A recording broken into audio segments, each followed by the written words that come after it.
showing up, if you just came, and for staying if you've been here all day. It's been a great day so far, and now it's time for the heavy hitters. We're very excited. We have a great lineup for the rest of the day. We've got the Undersecretary of Defense, Bob Hale, Secretary of Defense, Chuck Hagel. We've got the Special Ambassador for Afghanistan and Pakistan, James Dobbins, excuse me, the Navy's top spokesman, Rear Admiral John Kirby, and then finally Assistant Secretary of Defense, Eric Chalet, wrap us up. So without further ado, let's get ready for Tom Shoup from the Government Executive and Bob Hale. Thank you. Ladies and gentlemen, please welcome Defense Department Comptroller Bob Hale and Government Executive Editor-in-Chief Tom Shoup.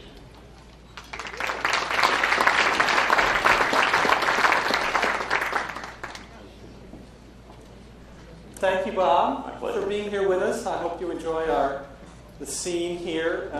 I think I like to think of it as part Oprah's couch, part Don Draper's living room. So. Well, since we're in a light mode, I know I'm the warm-up act. If you need a Coke or maybe a little stretch before Secretary Hagel gets here, you know. I consider this to be the main event. Bob, for the very few of the people in the room who might not know, is the Undersecretary of Defense and Comptroller. That makes him the principal advisor to Secretary Hagel on all things budgetary and fiscal at the Defense Department, including the development of the department's $600 billion budget. And he also oversees the Pentagon's financial policy and financial management systems, which means, I think, around now, he has arguably the most thankless job in government outside of the Department of Health and Human Services. Anyway, thank you, Bob. So the your current situation, you sit in continuing resolution limbo, wondering just how bad the budget picture might be this fiscal year, wondering if sequestration is going to continue, and at the same time thinking about the fiscal 2015 budget and even beyond that. So how are things going for you? Well, they're going fine overall, I must say, but it is a crazy period of time. It's just enormous uncertainty, and it's taking its toll, I'd have to say. We are planning and replanning and planning for ranges just because we don't know where we're headed. And I think that inevitably means that we're going to do less well on any particular plan than we would otherwise be able to do. So we definitely need budgetary stability. And I'm hopeful that coming out of this budget negotiation, we'll see at least a little bit more. Are you seeing signs of that? You know, I can't tell. I think the negotiations are at a fairly close hold level, and that's probably good. Negotiating in public is probably not the best thing. So I'm just not sure. I think you can find rumors on both sides. But I got my fingers crossed, and my toes. You can't see that. But I definitely hope that we see some progress. You talk about uncertainty. Have we reached a point where uncertainty is a given and you simply have to assume that in your planning? Yes. I mean, at the moment, we don't have a choice. As I said, we're looking at ranges because we don't know where we're going to end up, trying to be prepared as we can. But it is a challenge. Some of the ranges are pretty wide, and we're not only focusing or facing uncertainty for the fiscal 15 budget, but we're facing uncertainty for the fiscal 14 budget, and we're a month and a half into the fiscal year. So we're literally looking at ranges of options for this fiscal year as well as the future ones. But accepting it or understanding that it's there is different than saying it's okay. I mean, it is damaging, and it makes planning less effective. So, as I said before, we need some budgetary stability out of Congress. I hope it comes about. Tell us more about the fiscal 14 process. You're now under the current continuing resolution. It's fairly significantly below what the administration proposed for the year. So how do you manage that process? Well, continuing resolutions are tough. They're kind of like Groundhog Day approach to budgeting. I mean, they couldn't figure out what to do, so do the same thing now that you did yesterday or this month as you did last fiscal year. Essentially, we have elected to start executing at the continuing resolution level, which is around $30 billion lower than our budget request, or even a bit below that because of the enormous uncertainty that we face. And particularly for the operating accounts, where you kind of spend a twelfth of the money every month, we wanted to be at a lower level so as not to face a situation 2 or 3 months from now when we really have to jam on the fiscal brakes as we had to do last year. And even in the investment accounts, I mean, I think we're trying to stay at lower levels of obligations just to preserve our options until we see where we're headed. Have we reached a point in the process where the cart is now sort of officially before the horse in terms of planning? That is the strategy now derived from the budget instead of the other way around? Well, I mean, I don't think so. They're going on concurrently. It would be unfair to say anything else. We're working on the quadrennial defense review, which will come up with a new strategy. It will be resource informed and it's certainly taking into account the things we're doing in the budget. On the other hand, as we try to plan the budget or range of budgets, we are paying attention to the thinking that's going into the QDR. I think the good news is the same senior leaders are supervising both efforts, so I think in the end we will get a reasonably well-coordinated effort when we finish sometime, presumably early next calendar year. So I don't think the cart's before the horse, but they're definitely proceeding in parallel. Are you operating under the assumption that the sequester is going to remain in place? No, I mean, we are looking at a range, but in contrast to last year when we really did operate under the assumption that we weren't going to see sequestration, I think this year we are planning for that possibility. I don't think we can fully ignore it after all it happened. But we're not assuming it. We are also looking at higher levels of funding and something similar to the level in the President's budget. How would you assess, as a result of all that's gone on and all that's going on right now, how would you assess the level of risk that DoD has taken on because of the way the process is now unfolding? I mean, I'd call it substantial, particularly in the areas of military readiness and, frankly, the effects on our civilian workforce. Last year, we had a sequestration level of 37, or a cut of $37 billion, 20 of it in our operating budget. Unfortunately, last year we also underestimated somewhat the wartime budget we need. So we faced a $30 billion shortfall in our operating budget with 6 months to go, about 15%, and we did have to jam on the fiscal brakes. As many of you know, we stopped a lot of facilities maintenance, we went to a hiring freeze, we laid off temporary interim workers. And that wasn't enough. We made major cuts in training and maintenance. So we saw the Air Force stopping flying. We saw the Army stopping sending brigade combat teams through Combat Training Center. That has taken a toll. We clearly have degraded readiness in the military right now.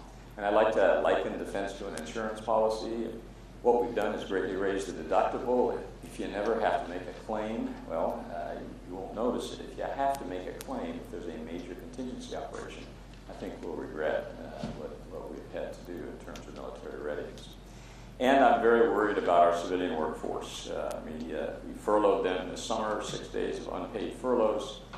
We piled on again and shut down 4 days so that they were paid, but I think you've got some of our civilians that are kind of wondering whether they're going to have a job and also whether they want to have a job with us. And I think that low morale, which is clearly the case right now in our civilian workforce, is going to hurt productivity throughout our support activities. So I'm quite concerned about our civilians, and I'm hoping, again, that things stabilize so that we can treat them the way we want to. Are you getting, in terms of the morale issue, and particularly with civilians, are you getting indicators yet on things like retention and productivity? Only anecdotal. I'm not aware. I don't follow the retention statistics day to day, but you certainly get anecdotal feedback. I've done a fair number of town halls with my own staff. They're pretty seniors. They're going to stick with it, but they are frustrated. I would worry a lot more about our junior and mid-level people. I mean, I suspect some of them might be sitting around the kitchen table one day and their spouses saying, hey, do we want to keep going through this? I think one of them, people sort of accepted the shutdown was a piling on. If we have to do more bad things, I would be concerned that we will lose some of the best. Also worried about whether we're going to recruit the best. We haven't been recruiting all that much because of the hiring freeze. That's going to change, and I don't know what will happen when we compete with private industry and an economy that is beginning to pep up a bit. So it's a worry. I think it's a worry to all of us. We want to treat our civilians as a key member of the team. They are. We haven't been able to do that.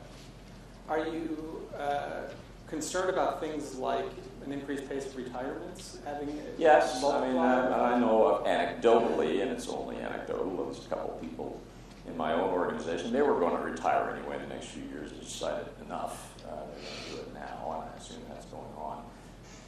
I don't know that there's an avalanche yet. I don't think there is. We certainly haven't seen it in the numbers, but I mean, I think it's something we all ought to worry about. These people, somehow I think sometimes people have the sense that all of our civilian workers are doing PowerPoint slides at the Pentagon. Well, 86% of our civilians work outside the Washington, D.C. area. I mean, they're manning our hospitals, they're the teachers in our schools, they're the nurses and doctors in our military our treatment facilities, they're depot workers.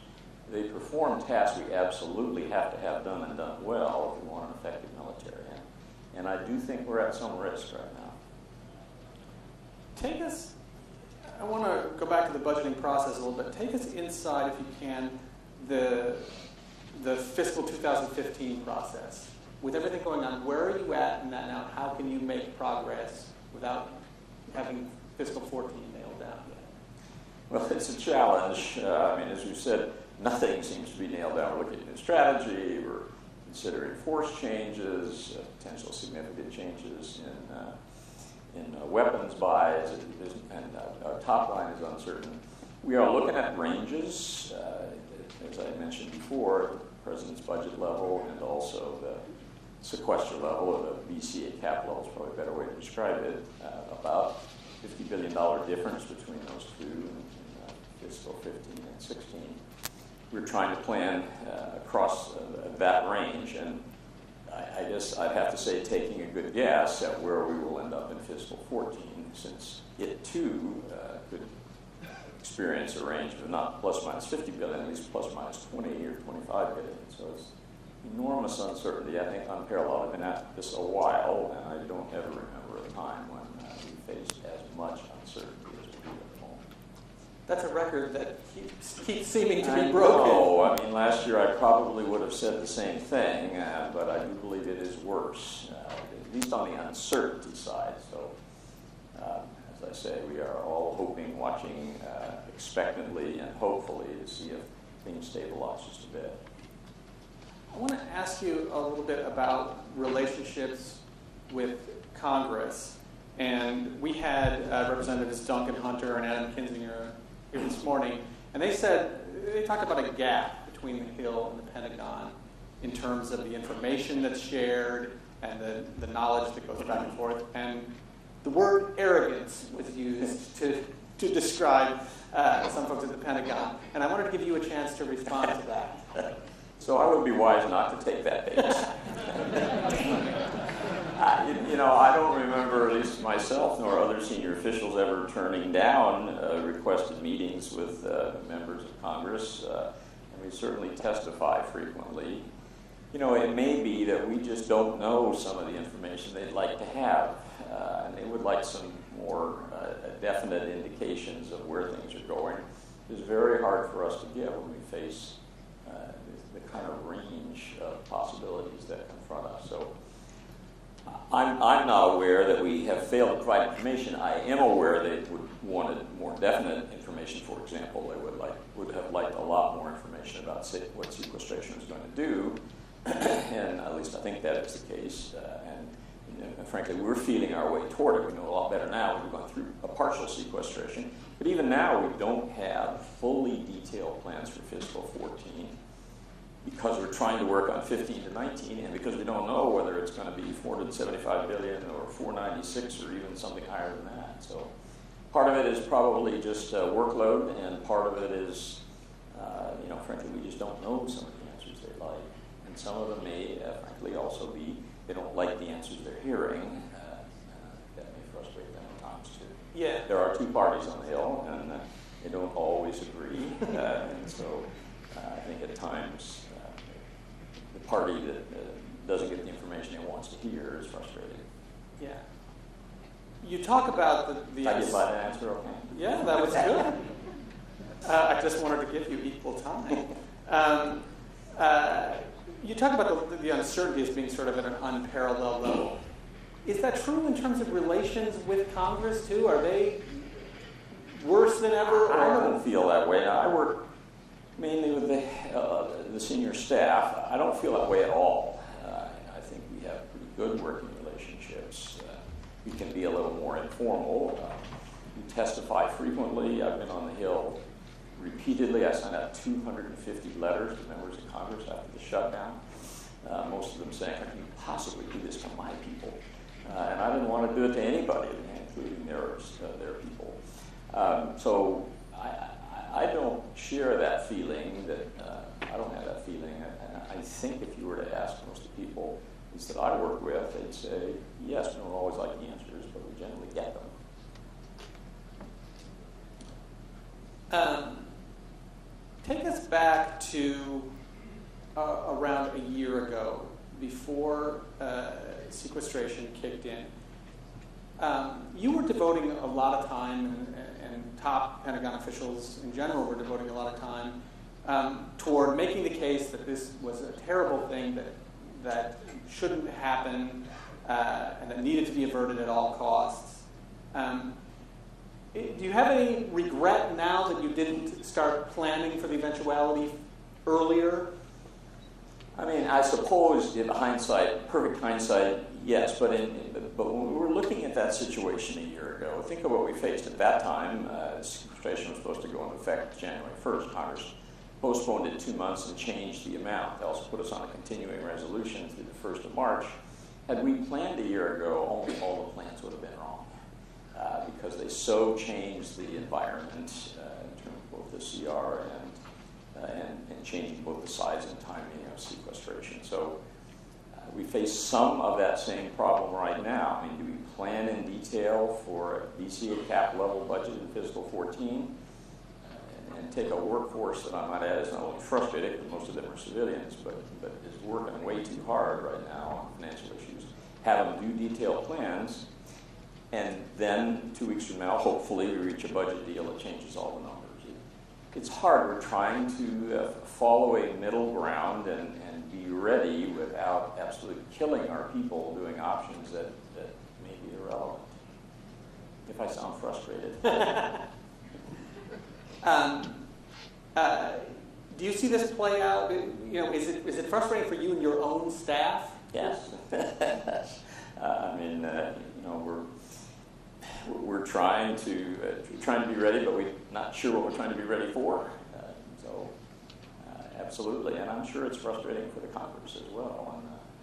And as I say, like better information from us, but hopefully, certainly discussions going on. I've said this several times, but I just want to underscore that I remain at least cautiously optimistic that we'll see some kind of micro deal that gives us a bit more stability and that we can go forward and plan and do a better job of planning.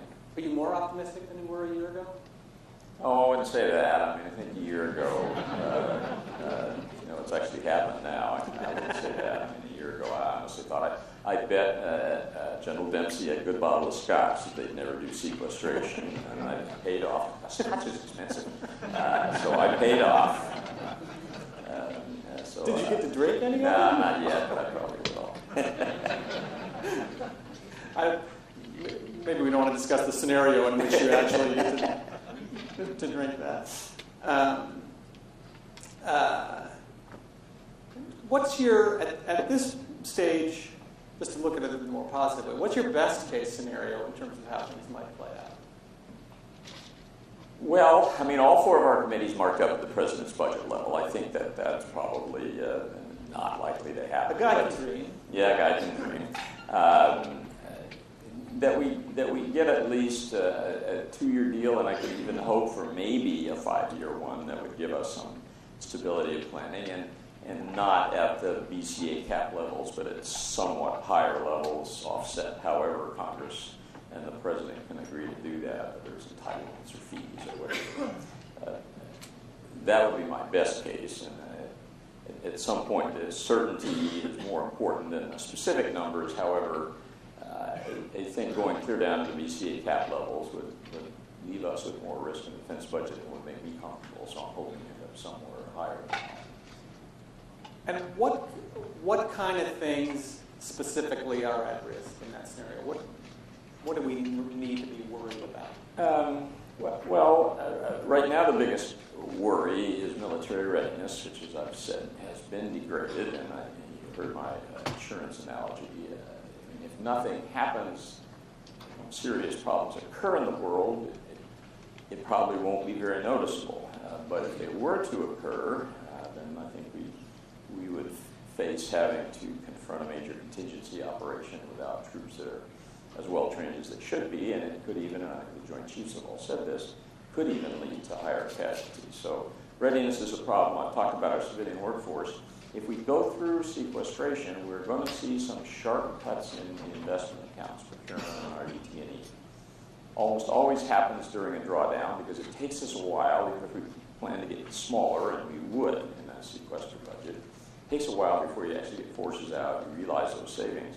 In the near term, you'll see disproportionate cuts in the investment accounts, and probably particularly in some of the non-major investment accounts, other procurement munitions, typical areas. And it wouldn't.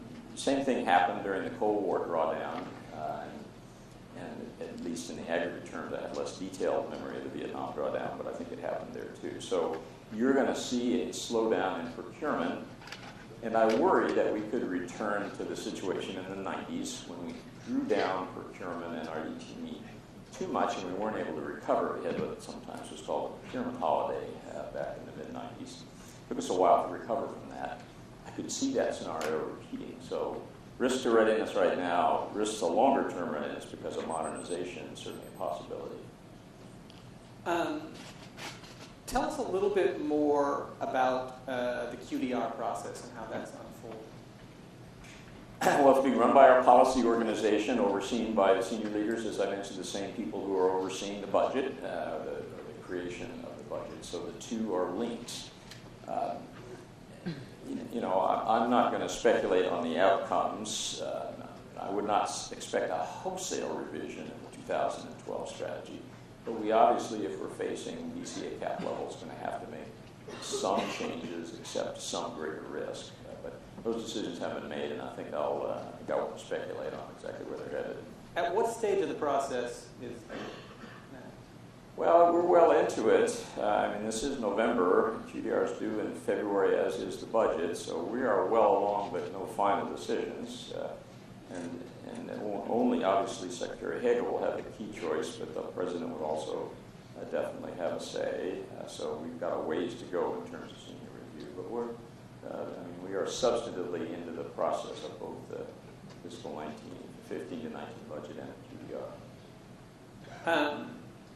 Tell us about the impact of the drawdown in Afghanistan. What is that, from a budgetary perspective and a financial perspective, what effect does that have?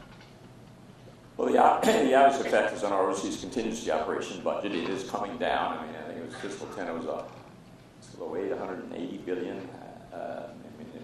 We're down to last year's 87. This year's request is 79. It will continue to come down. So that's the most obvious effect. We are also bringing units out of Afghanistan, and in some cases, their operating costs are in OCO. If they stay in the force, some of those dollars are going to have to come back into the base budget. So there'll be some pressure now. It's possible as we get smaller, some or many of those units might go out of the force, in which case obviously we need to. So there's some interactions there. But a responsible drawdown in Afghanistan remains one of our highest priorities, and we will take care of Afghanistan. I was not quite at daily contact with General Dunford during the shutdown drill, asking him, hey, are you having any problems? But close, because we wanted to be very sure that we weren't adversely affecting that during the chaos associated with the shutdown. And I think we largely succeeded in that effort. The OCO budget, is it fair to say it's not coming down at quite the same rate as the drawdown in forces? Well, it's definitely fair to say that, because only a portion of the OCO budget is directly related to boots on the ground in Afghanistan. There's a lot of other, there's forces outside of Afghanistan, and there are supporting activities, military intelligence, national, non-DoD classified programs, coalition support, provides some reimbursement to Pakistan for assistance, reset, the money we spend to fix equipment as it comes out. None of those are directly related to boots on the ground, and some of them will lag the reduction in boots on the ground. So yes, it's coming down more slowly, and that will continue for at least a couple of years. Is there any truth to the idea that some funds are being sort of sheltered from sequestration in there? Well, we've got some, as I just said, we've got some operating costs for units that, at least under current plans, we'd expect to stay in the force that are in OCO, including some of our Navy forces, for example. Those dollars, as we complete the mission in Afghanistan, are going to have to come back into the base. I mean, I wouldn't call it sheltering, but there are dollars that eventually will have to come back into the base. To return to the subject of sequestration for a minute, GAO has said that generally DoD's approach to sequestration was a short-term response focused on addressing immediate funding reductions for fiscal 2013, and that the process as unfolded didn't require permanent changes. What types of permanent changes might we see if sequestration continues? I mean, first off, I think that's basically right. I mean, we were faced with the need for short-term changes, $37 billion in 6 months. So we went after the things that we could control quickly. Unfortunately, they tend to be readiness. If sequester level budgets continue, and I kind of said this, but I'll go over it again, we will get smaller, and then we will have to have fewer forces and a smaller number of civilian personnel. That takes a while to occur, so you won't see the savings for that for a couple of years. You will probably see continued problems with readiness, and they may even get a little worse if we stay under a sequester budget. And you will definitely see, especially early in the sequester budget, a disproportionate cut in the procurement and research and development areas for the reasons I went through before. It takes a while to get forces out and save money. Early on, one of the few ways that we can meet abrupt budget cuts like sequestration is to make changes in the modernization, particularly procurement and RDT&E, military construction to some extent. So you'll see changes everywhere, but probably heavy in investment early on, some readiness, continued readiness problems. Do we need to see another round of military base closures Yes. in this process? Going into this round, we had probably 20-25% excess facilities. If we have to get smaller, that will grow. And there's no practical way to close or realign bases outside of a BRAC process. I mean, the laws are such that it's almost impossible to do. So absolutely, we need another round. Probably not going to happen this fiscal year, but I think we will probably continue to ask for it, and we definitely need it.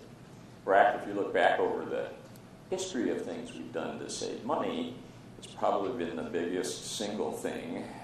Typically a medium-sized BRAC round or saves $2-3 billion a year once we're there, and it saves it in perpetuity. Looked at it another way, the last 5 rounds, including the much maligned 2005 round, have saved $12 billion. So otherwise, I'd be looking for $12 billion of additional cuts in the budget. So yes, we need BRAC. It's important. Is the problem there that the upfront investment required before you start seeing the savings? No, I mean, the problem is that it concentrates the pain politically, and so there's just not a willingness on the part of Congress to agree with it. Now, we budgeted for the upfront costs of a BRAC round and the PB 14 that we submitted. Those dollars were there starting in fiscal 16. I mean, as best we can estimate them, but no, it's a political issue. There are a few votes that are harder, and I understand that, but there are also a few votes that are more important to having an effective, efficient Pentagon. So we need the Congress's help. Let me ask you about financial systems at the department. How would you assess the state of financial systems, and are the right people getting the information that they need? Well, in terms of the systems themselves, I mean, all of our services, well, 3 of the services, Marine Corps really have a system in place.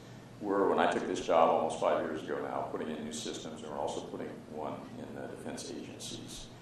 I remember thinking to myself, the failure rate of each of these is I don't know what, 0.5 in the private sector as well. If they're all independent and multiply, I mean, something's going to go really wrong. We haven't had a major, well, that's not true. I guess we have outside, the main financial systems have all perked along to varying degrees. The Army has fully deployed a new financial system, maybe about halfway, and I'm not sure they're going to go the other half and keep their legacy system. Air Force is just getting started, and we're maybe halfway through the defense agencies. And so I think we've made pretty good progress in getting the systems out there. Are we getting the right information? It's probably not the systems. I think maybe we need to do a better job. I think we're getting the right information to people in terms of managing the budget. We have good data about reasonably good data about when you're obligating money, how much is left. Cost data is a different story. It's always been a problem. And in some places, it's, I think, pretty effective. In places like our depots that have pretty good cost accounting systems. But in general, I don't think we've fully exploited these systems yet in terms of improving cost information. And I think that's a challenge we need to continue to address. When is the Defense Department going to get a clean audit opinion? Yes. Well, I mean, I think we will. We will. The next major goal. I mean, we were sporadic in our approaches to this for a while. We now have, I think, a coherent plan, and everybody's pulling in the same direction. The big next major goal is audit readiness of our budget statements by next September 2014. I think we will meet it for most of the statements. Too early to know for sure, but I think we will meet it for most of our statements, and that will be enormous progress. I mean, for the first time, we should have multiple military services actually under audit for the budget statement. The goal is 2017 for all the financial statements to be audit ready, and then it's several years after that before we get clean opinion. So for the whole department, we're a ways off. But I want to show near-term progress, and I think nothing would do that better than getting the budget statement to at least be under audit and then actually to have a clean opinion. The Marine Corps is ahead here. They're taking many beachheads for this country, and they're about, I hope, to take a financial beachhead in the sense, I hope, that they will soon get the first ever positive opinion on their budget statements. I think they're pretty close.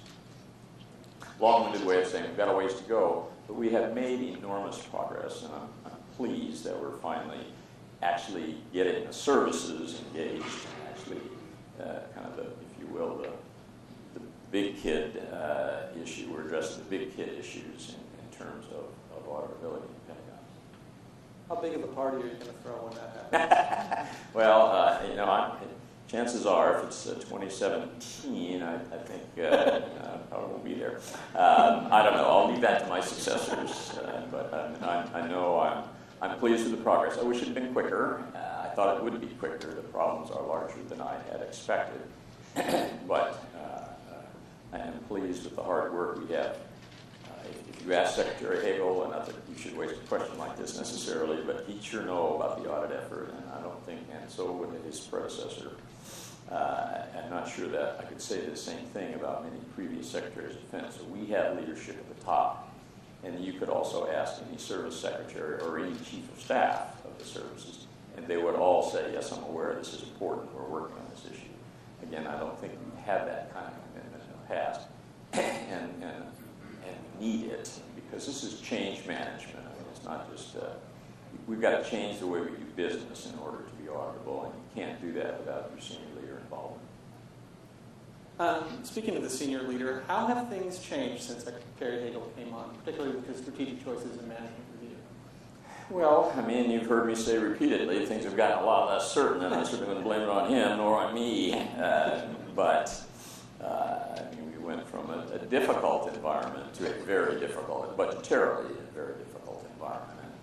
And I'll let him speak to all the other issues that are out there in the world and issues that we face. But there have been challenges, significant challenges, since the day I walked into the Pentagon, and there will be significant challenges the day I walk out. That's part of why the jobs are satisfying. That's why I found this one satisfying if you are trying to do something important. In some ways, I think not a lot has changed, but we are making progress in some important areas, and I'll let him speak to that. One of the things in the management review that the management review has talked about is cutting overhead costs at the Pentagon. Any concern about that having an impact on your own operation? Well, it will have an impact. We've got to do it. I mean, I share the goal fully, and we are looking at how we can reduce our civilian workforce and our contractor workforce, taking into account what we hope will be reductions in workload, for example, as we complete the military mission in Afghanistan and the OCO budget draws down. If we achieve auditability, and we've got to kind of peak staff, and especially contractor funding right now for the audit effort, some of that will, I hope, draw down.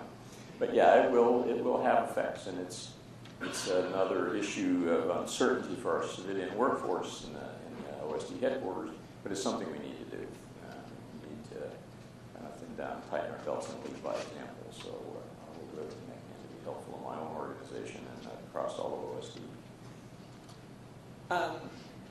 Outside observers of the sequestration process and what's unfolded over the past year might look at the Defense Department and say, hey, they seem to be doing fine. They seem to be meeting missions and continuing to do the things they need to do. You've spoken to this a little bit, but I'd like to hear a little bit more detail specifically about how things have unfolded. What are people not seeing that they should be concerned about?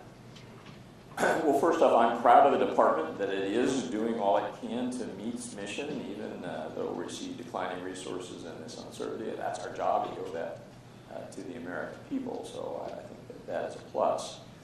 If there's a frustration, is that we haven't been able to get the public to recognize that there is risk when you reduce the readiness of the military. I've talked about this before, my insurance analogy.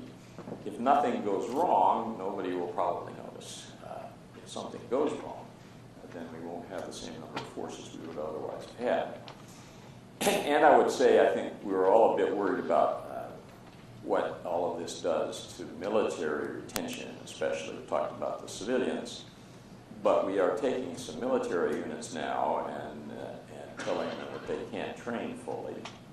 Well, I think military people come in to be fully trained and to use their skills if they have to. They don't come in to not be able to train.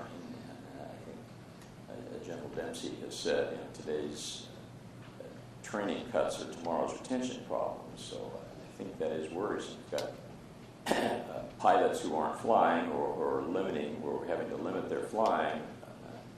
We're limiting in many brigade combat teams training to the squad level and not at higher levels, which involves more funding and more mechanization. I think that is going to affect people's satisfaction on the job and therefore potentially retention. So those things are hard to get over to the public, and I don't know that we have succeeded.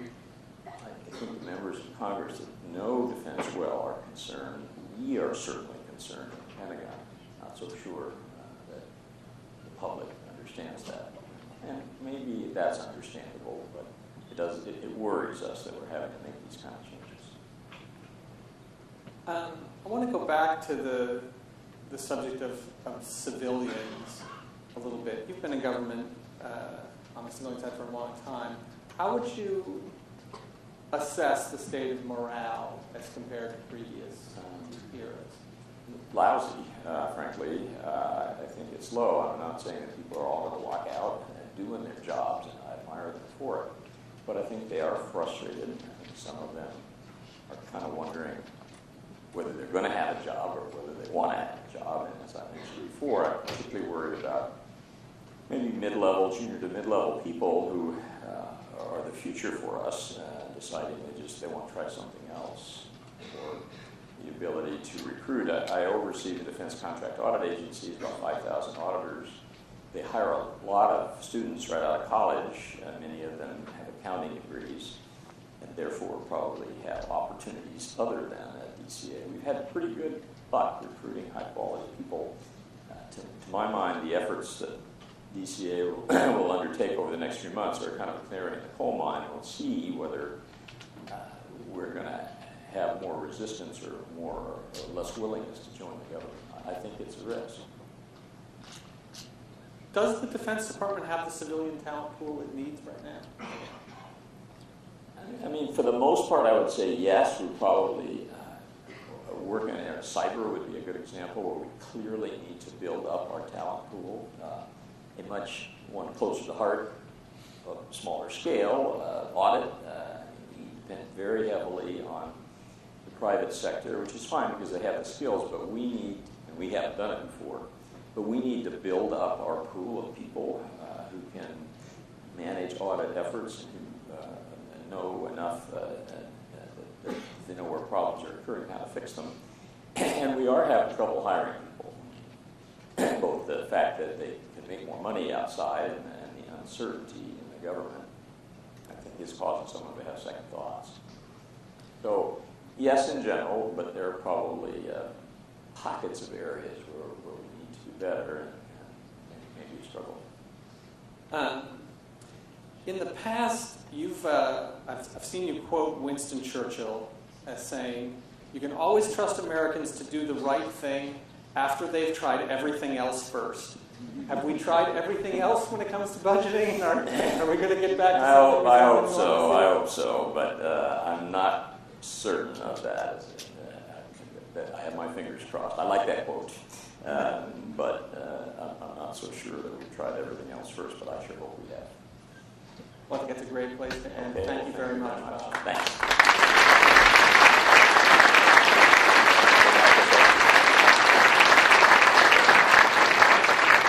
Ladies and gentlemen, please welcome Defense One Executive Editor Kevin Barron and United States Secretary of Defense Chuck Hagel.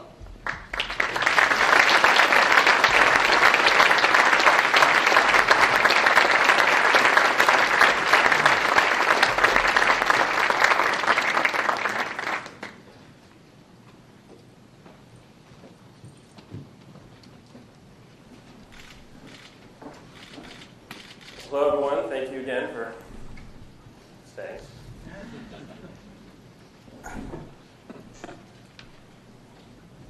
Secretary Hagel, thank you for joining us today. We're very excited to have you here and to sit down and talk. I believe this is your first sit-down live since taking office. Is that true? I wouldn't describe it sit down live. I've been counted out before, but I've had a couple of sit-down opportunities, but never with anyone as famous as you. Thanks. Thanks for that. That's for my mother. Well, we do what we can, Kevin. Congratulations. It's a big deal. I know Defense One launches a big enterprise here today, and Lieutenant Stephanie, all of you. So I know these efforts don't come together easily or quickly, and I am particularly proud that we had so many of our senior people here today. I know you have some in the audience, but many have spoken. And I think we follow the comptroller. We did. So you've got to live up to that. Well, we refer to him as Happy Hale. He's always he's full of good news and cheer. I'm surprised you're not all on the roof ready to jump. But wherever you are, Robert, we're grateful for you. Maybe he's jumped. I don't know. Well, we're glad to have you here, so we'll jump right in. I wanted to pick up, I think, today, I wanted to pick up where you left off with your speech last week at CSIS, where you laid out some bit of your vision of where we're going next with global security, U.S. responsibilities in global security, and the use of military force, and some of those parameters and boundaries. And I think it's a part of what we're doing here with Defense One and talking about and covering the new era of defense. It's exactly that. We're in this new period. So in the speech, you said you called for a use of the military that should be used just judiciously, warned against overdependence of the military. So tell us more. I think personally where you come to this in your vision. What are the boundaries for the military going forward for the use of force in your mind? First, I think it's always important to frame up the larger dimension of our government and each agency and department's role. in the government. And then as you do that, you get a further framework of the responsibilities of each department and agency. And it's interesting, as I was sitting the other day in the cabinet room, this is part of my answer, but I'll get to the, I think, real essence of what you want out of this question. But the senior member of the President's cabinet is the Secretary of State. And I know every third grader knows this. The second most senior cabinet member is the Secretary of Treasury. The third is the Attorney General, and the fourth is the Secretary of War. Now, we changed that, as you know, after World War II, Secretary of Defense. And I wasn't around in those days when the Spanish Republic was formed, but I do read occasionally. There was a reason for that. And I think it was pretty obvious. The Department of Defense has a clear responsibility, and that is the security of this country, the defense of the United States of America. How we fit in, we being the 3 million men and women who work within that framework of the Defense Department, that's civilians, National Guard, reserves, and active uniform. Our role is to be part of helping shape a foreign policy, but we are but a tool, but a part of foreign policy, recognizing that our main responsibility is the security of this country. The way it's framed, we have many pieces to that. We work now closely with the Department of Homeland Security, with, certainly Treasury, and obviously with State, with FEMA. Every dimension of our country, of our government, we touch in some way. And so when you ask the question, how do I see our role in this, that's where I see it first, understanding our role. Obviously, when we are at war, that's a decision the Department of Defense does not make. The Commander-in-Chief, the President of the United States, makes that decision as to entering this country into a conflict. And we haven't declared war, which is a responsibility of Congress for a long time, I think since 1941, beginning of World War II. So we are but a component and a tool. We help shape it. We fight wars. We advise. We do all the things that Americans expect us to do. And you look at the sophistication of our Defense Department today, when you look at all the components of the Defense Department, starting with the services. We had, for example, this week, the 9 combatant commanders in town met with the President Tuesday. He and Mrs. Obama hosted a very, very nice dinner for everybody Tuesday night. The combatant commanders report directly to the Secretary of Defense. That's another piece of this, but they fit also within the framework of each service. Then you look at the civilian components. Many you've heard from today, different parts of the civilian component of the Department of Defense. Then you look at humanitarian assistance that we give, natural disaster assistance. No better example of that than what's going on in the Philippines right now, where we have the carrier battle group, the George Washington, that's just steamed in to the Philippines. So I know I'm taking a long time on this answer, but I think there are a lot of components to the answer. And I don't think it's a glib yes, no, maybe, this is our role. We have many roles, but the primary role is security and defense of this country. Well, is that okay? Is that an okay thing? I say, it's your CSI speech.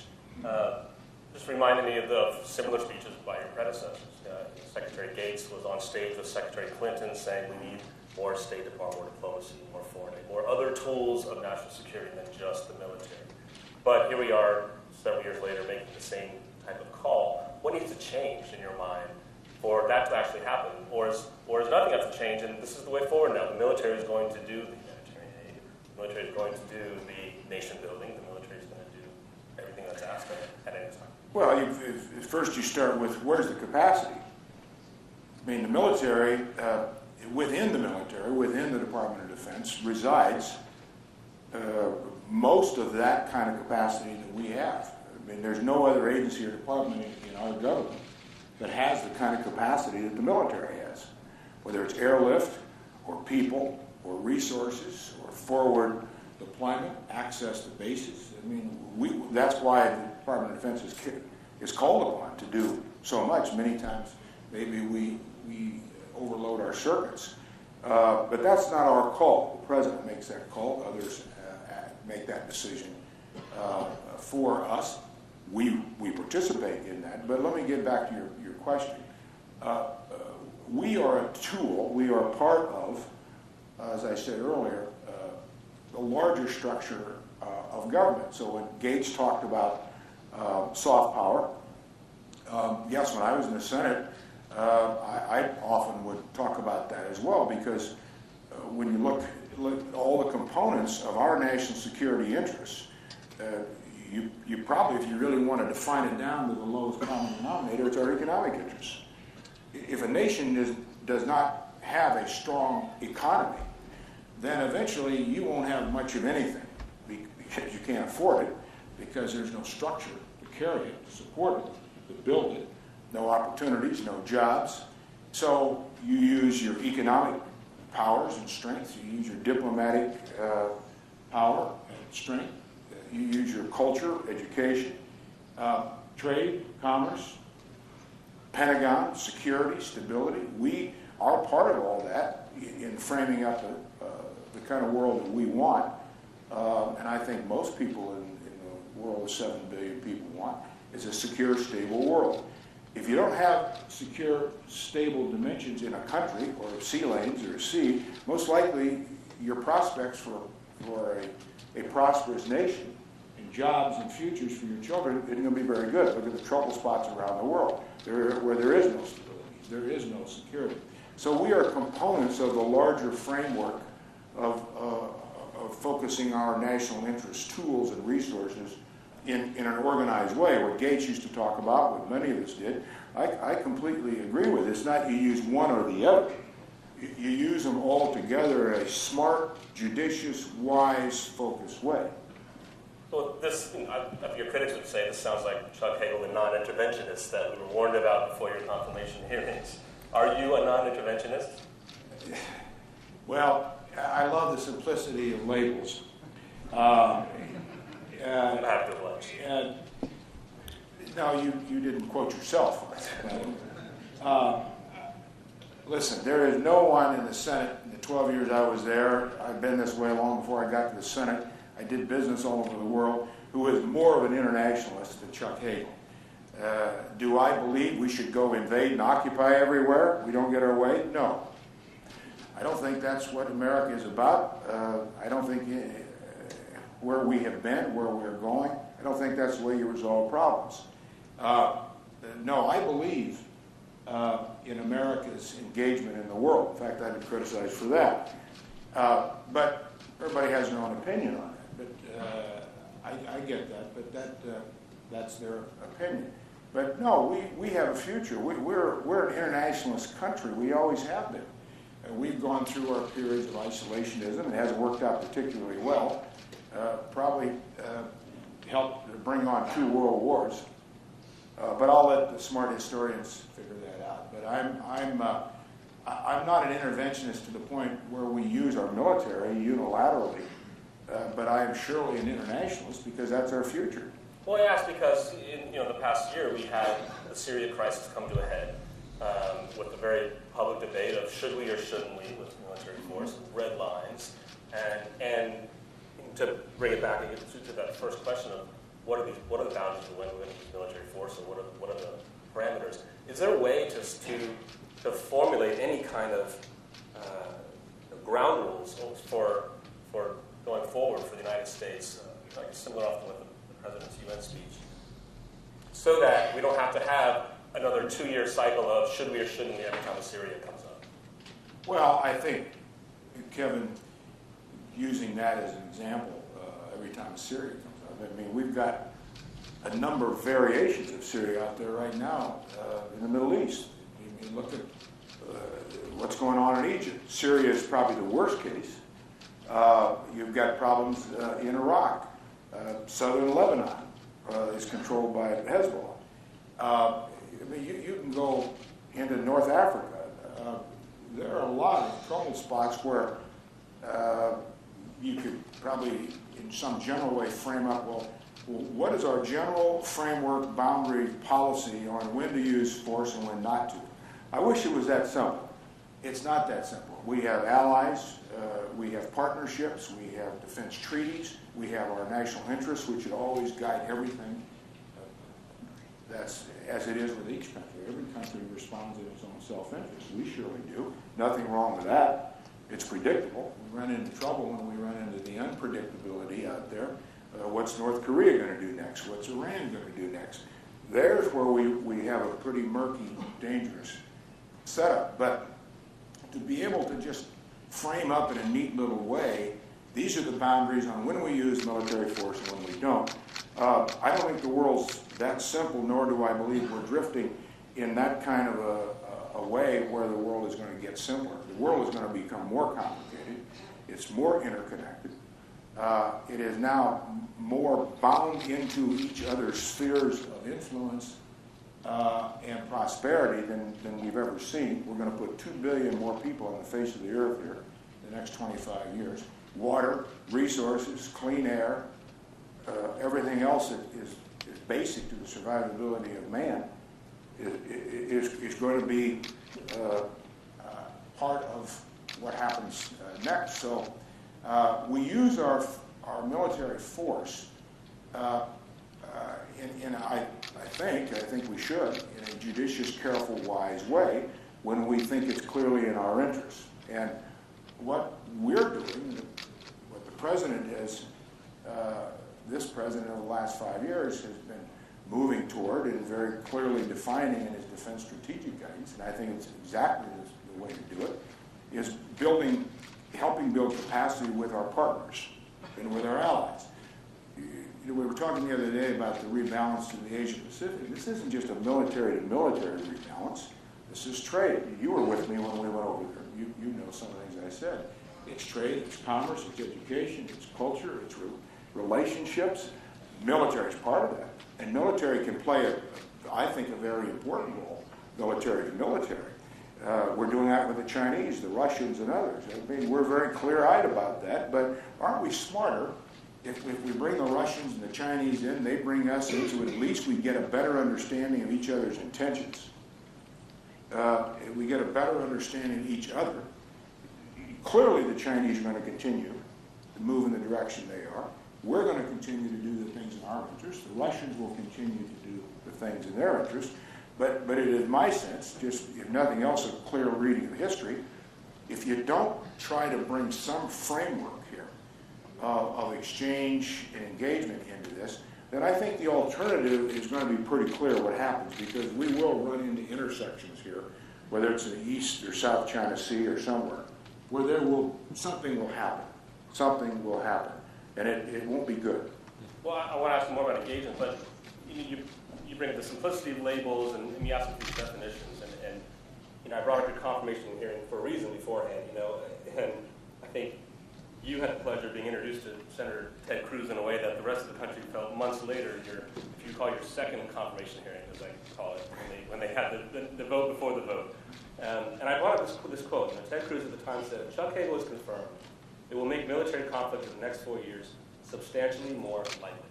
And at the time, he was talking about Iran, if you recall, and saying if it would mean that Iran would feel they had permission somehow to accelerate towards nuclear capabilities, which would then mean the United States would have to send troops, and troops would die. It was a pretty heavy charge. Even some Republicans in the room bristled when it happened. This is part of a new message outside of Congress where I think you have an old guard that is left and a new guard coming in. We have some younger members of Congress today, but sorry, it's old guard, but you've left the Senate. Biden's left the Senate. Kerry's out of the Senate. There's Kennedy, Bill Young, who just passed. A lot of these figureheads of internationalist thinking are gone now. So you have a new attitude out of Congress that seems to be more into the black and white and the labeling that you're pushing back against. So my question is, how do politics these days affect not just your job, but what this vision of yours for the United States role, being nuanced, using economics, using diplomacy, when that's not you don't get that kind of nuance coming out of Capitol Hill? Well, I think you're maybe lumping everybody together on Capitol Hill. That's true. I first of all, have always believed, not just because I spent 12 years in the United States Senate. Before that, I was my first jobs were on the House side in the early 70s, working for a congressman. And I have as much respect for the institution, which is reflected in Article 1 of the Constitution, the Congress, as I do for any institution, certainly in this country.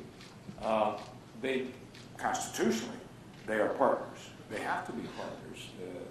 If for no other reason than they control the money. But the Congress has to be a partner in this. The Congress is a partner. I can't unilaterally, the President can't unilaterally just make decisions on what we're going to do without authorization from Congress, without the appropriations from Congress. Plus, you want the input from Congress. They are closest to the people. They represent this republic. That's the way it was set up. Is this a new attitude that's a reflection of the people then? That's maybe not a new attitude, but... Well, you read the polls. I mean, you see what the polls are about whether it's Pew or Gallup, whether it's Syria, whether it's coming out of Afghanistan, as we are, or whether it's a reflection on Iraq. No more wars, no more Middle East. I mean, I'm putting it very simply, but you know what the numbers are. Congress reflects the people. That's the way democracies work. Democracies also are supposed to work based on consensus and compromise. One group doesn't usually get his or her way all the time, or I'll shut down government, or I'll threaten some other recourse if I don't get my way. Democracies can't work that way. We're 320 million people, different sizes, shapes, colors, creeds, philosophies, our strength. So that's the first part of answering your question about the Congress and your reflections on this. This morning, I had a senator in for an hour, a private conversation with her on a number of things. I talked to two more this morning. Last week, I had a number of members in for a private breakfast. I'm reaching out all the time. They reach out to me. It has to work that way. And I know the president, the vice president do that. All the cabinet members do. There are varying ideas and philosophies about where you use and when you use your military and engagement and different ideas on Iran. But that's democracy, and I'm not afraid of that. But we do, at some point, have to govern, too. We can't just defer tough decisions by, well, we'll just do some sequestration for a while, or we'll shut down the government for 16 days. And think that's governing. That's not governing. It's tough to govern, and I have great admiration for members of Congress, for the president, elected members at any level, whether it's a mayor or governor today. I think today is as difficult to govern in this country, in this complicated world, as it's ever been. So you mentioned compromise, you mentioned Iran, so we'll pivot, use the word, back to Iran. There's been some writings lately that while the negotiations on Iran are going on about just the nuclear issue, we could be in a new era, a new moment for a bigger shift, a bigger thinking, a bigger possible change for all the U.S. alliances in the region and the strategic balancing. So a couple things in our remaining time, if you could give us your thoughts on Iran and on the state of the negotiations right now. Are you as concerned as the concern you hear, or as confident as those who are confident? And for the larger picture of, is this a moment to practice some of that engagement that you've been preaching? Well, I think we are practicing that engagement, not because I say it. I'll say it another way. What are the common interests with Iran? You talk a lot about finding common interests with adversaries. And if there are, what are they? Well, I think that's where you've always got to start with anyone. Try to define some kind of a relationship based on common interests. We're not always going to agree with everybody, and we're going to have varying degrees and dynamics and dimensions of interest. I mean, that's just the way the world works. But aren't we smarter if we can anchor some kind of a relationship based on a common interest? Well, we can go to war, if that's what you want to do. I know a little bit about war. I've been to one. Not a happy time for anybody. There's no glory in war, there's only suffering. If you have to go to war, if that's the only recourse, you got to do that. But you better think this thing through before you want to jump off into a war and make these great pronouncements, because there are consequences to war. We've just had 12 years of war. We're still in a war. Now, I'll let history figure all that out. But that's what's reflected in the poll numbers that we were just talking about. I do think this Congress is probably more cautious about that. I mean, look at just a few months ago we went up to Congress regarding Syria. Boy, there was a pretty clear message on where the American people in Congress are on using military force in Syria. Now, it wasn't everybody, certainly an overwhelming dimension. But back to your question, I think in Iran, first you've always got to be clear-eyed in these things. You've got to understand the realities. You understand in Iran's case, they are clearly have been a very dangerous, lethal state sponsor of terrorism. They cause tremendous trouble all over the Middle East, for us, for a lot of nations. So you've got to also start with the clarity of understanding what you're dealing with. Now, if we can move toward some common interest, to move to some higher ground, to some possible, potential resolution to a problem, aren't we smarter to do that? Engagement is not surrender. It's not appeasement. And engagement is not negotiation. I mean, I felt sorry for Secretary Kerry because so many people have jumped into this, well, he didn't get anything and he didn't get a deal. Wait a minute. We've been literally at some kind of an informal, unofficial war with Iran since 1979. Now, does anybody really think that we're all going to get together in a P5+1 for a week and come out of that deal with some tidy little agreement? The Iranians have political issues. We have political issues. Our partners have political issues. There are political issues in the Middle East. So it's going to take time if we're going to be able to move somewhere onto a higher, hopefully, plane of possibility. At the same time, you always keep a ready, capable military that is second to none in the world. I don't think that we would have had any kind of opening to get to where we are with chemical weapons in Syria with the Russians. United Nations Security Council resolution and the OPCW in there, and actually we're doing some things. Actually, we're starting to destroy chemical weapons in Syria without the real live threat of military force against Syria. And the president was very clear on that. So this goes kind of back to your first questions, whether it's Iran or Syria. It's how do you smartly use your military to influence outcomes. And it doesn't always come down to that alone, but it is part of the larger focus of purpose. What is the purpose of your power? And I think that's always much the essence of leadership and great nations' responsibility. Mr. Secretary, I can't believe we're already at the end of our time. It's happened too fast for me. You're off to Manama Dialogue next, is that correct? Well, not next, but I'm going to Halifax next for the weather.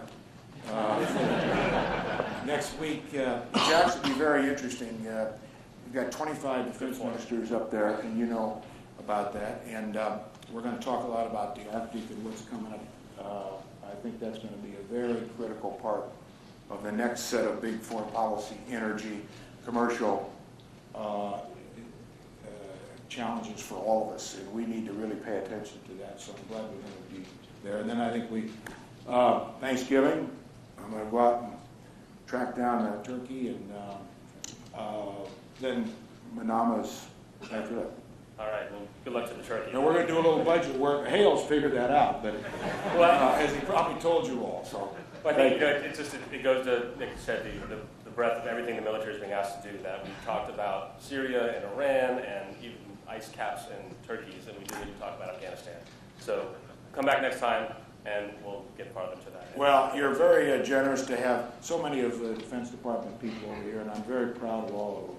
I'm proud that they come and do these kinds of forums, because I think education, information exchange is really important for all of us, and gives you all a chance through you and others to kind of put us on the spot a little bit and ask us questions, and I hope that our guys are able to inform a little more too, and so I'm always grateful for these opportunities. Thank you.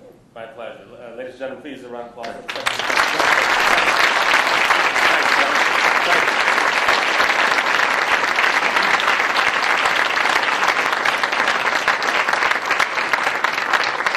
Ladies and gentlemen, please welcome Ambassador James Dobbins and Gail Lemon, Senior Fellow for the Council on Foreign Relations.